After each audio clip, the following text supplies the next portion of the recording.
Hello friends, welcome to புனிதாஸ் recipes. இன்றைக்கி என்ன recipe பார்க்க போகிறோம்னா டேஸ்டியான சிக்கன் கிரேவி. வாங்க அது எப்படி பண்ணலான்னு பார்க்கலாம். ஃபஸ்ட்டு ஒரு பவுலில் 1/2 கிலோ சிக்கனை க்ளீன் பண்ணி எடுத்துக்கலாம். இது கூடவே 3 டேபிள் ஸ்பூன் தயிர், 1 டேபிள் ஸ்பூன் தனி மிளகாய்த்தூள், 1/2 டீஸ்பூன் மிளகுத்தூள், 1 டீஸ்பூன் இஞ்சி பூண்டு பேஸ்ட்டு, 1/4 டீஸ்பூன் மஞ்சள்தூள், இது எல்லாத்தையும் சேர்த்து நல்லா கலந்துக்கலாம்.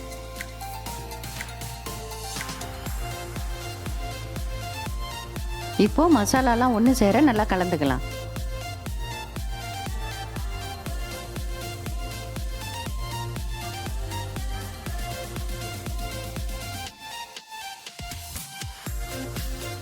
அடுத்து இதை 1/2 மணி நேரம் நல்லா ஊற வச்சிடலாம்.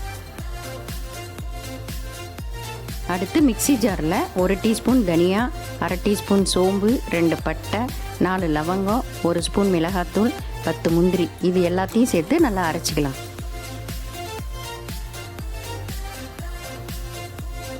அடுத்து ஒரு வாணல்ல 2 டேபிள் ஸ்பூன் அளவுக்கு எண்ணெய் சேர்த்துக்கலாம்.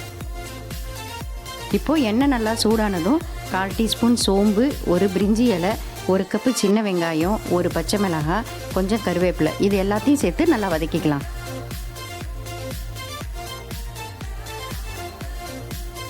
இப்போ இது போலவே எல்லாத்தையும் ஒரு 2 நிமிஷம் நல்லா வதக்கிக்கலாம்.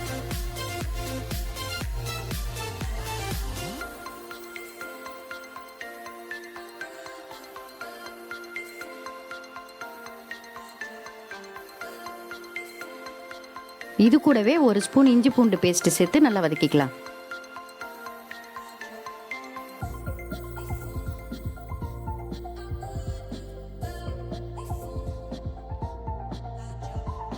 இப்போது வெங்காயம் நல்லா வதங்கினதும் அது கூடவே கட் பண்ணி வச்சுருக்கிற ஒரு தக்காளி, 1 ஸ்பூன் தனி மிளகாத்தூள், 1/4 டீஸ்பூன் ஜீரகத்தூள், தேவையான அளவுக்கு உப்பையும் சேர்த்து நல்லா வதக்கிக்கலாம்.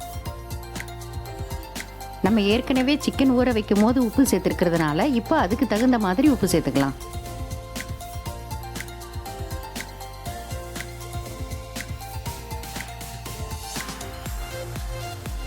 இப்போது தக்காளி நல்லா வதங்கினதும் நம்ம அரைச்சி வச்சிருக்கிற பொடி, 1/4 டீஸ்பூன் மஞ்சள்தூள், 1/2 டீஸ்பூன் கறி மசாலா தூள், இது எல்லாத்தையும் சேர்த்து நல்லா வதக்கிக்கலாம்.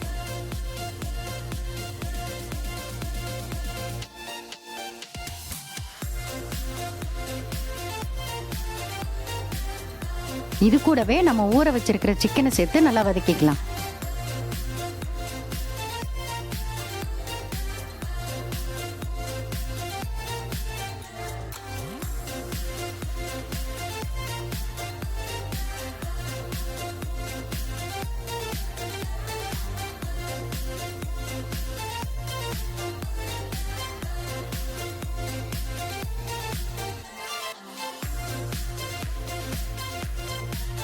அடுத்து நமக்கு கிரேவி எந்த கன்சிஸ்டன்சிக்கு தேவையோ அந்த அளவுக்கு தண்ணி ஆட் பண்ணிக்கலாம்.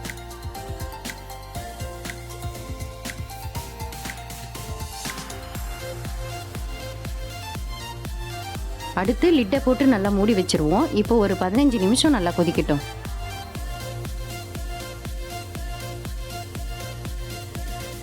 அவ்வளோதான், இப்போ சிக்கன் நல்லா வெந்துருச்சு. இதில் கொத்தமல்லி சேர்த்துட்டா டேஸ்டியான சிக்கன் கிரேவி ரெடி.